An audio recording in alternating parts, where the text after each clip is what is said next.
좋은 아침입니다. 하나님께서 오늘도 우리에게 귀한 하루 주셨습니다.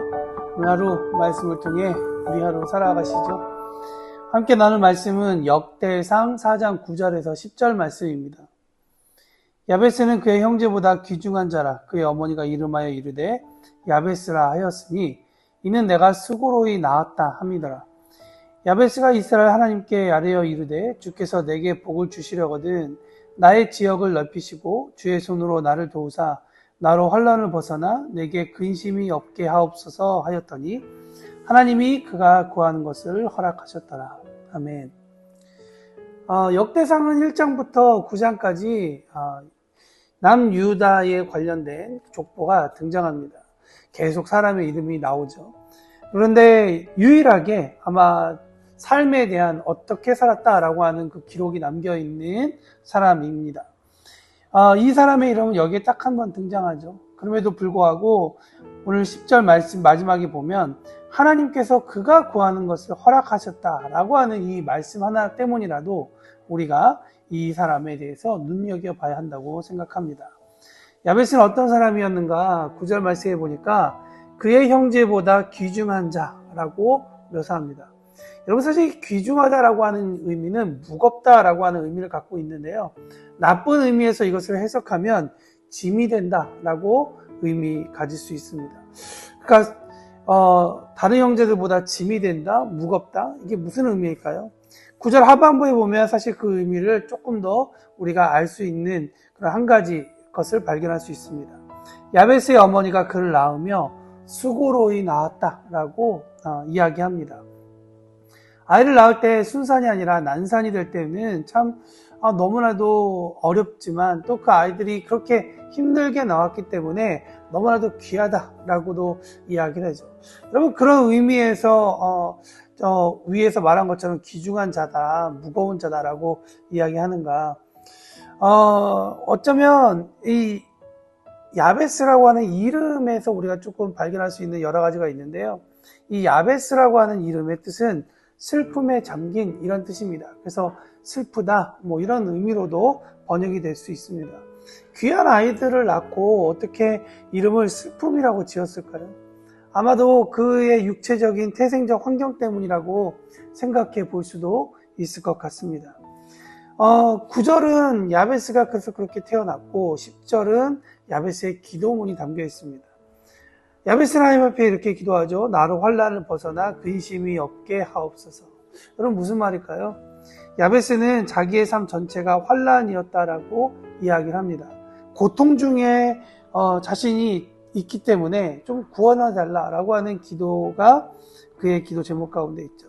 역대기를 쓴 기자가 이 내용을 또 족보를 정리하다 보니 사사시대의 인물로 되는 야베스라는 이름을 발견하게 됩니다. 그리고 그의 삶을 추적하다 보니 그의 기도문을 발견할 수 있었고 그의 기도에 대한 하나님의 답변도 발견할 수 있었습니다. 그래서 마지막 부분에 하나님이 그가 구하는 것을 허락하셨다.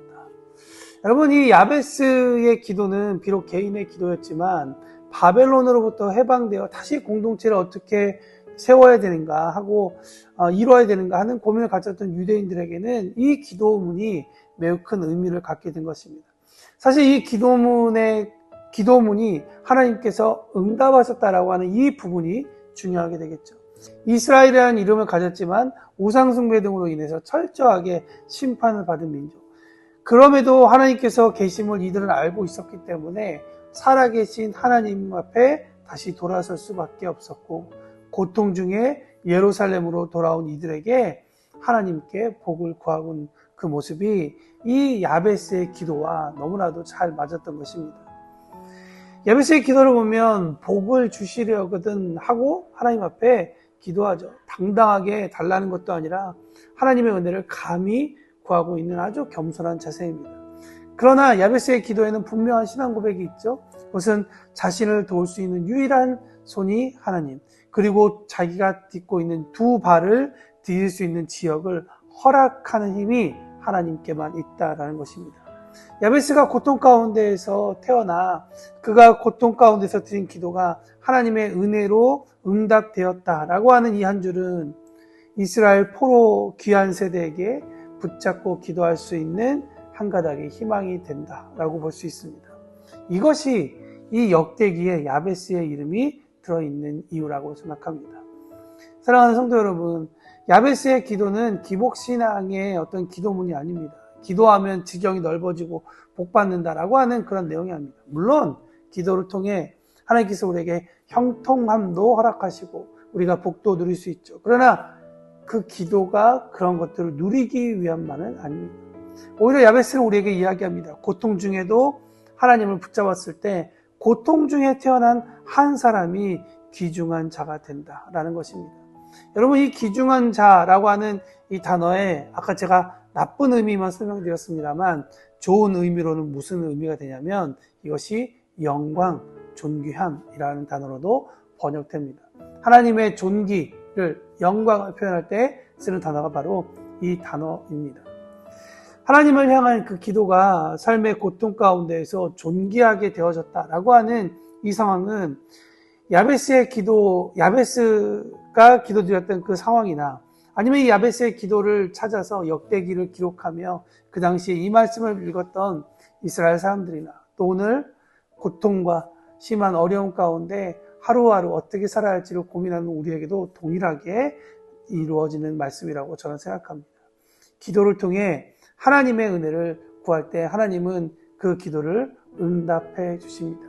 하나님의 자녀로서 살아갈 수 있는 은혜를 간구하고 오늘 하루에 우리가 짊어져야 할 그 짐 가운데 하나님과 함께 나아가고 하나님을 만날 수 있는 귀한 도구가 될 수 있는 그러한 시간이 되었으면 좋겠습니다.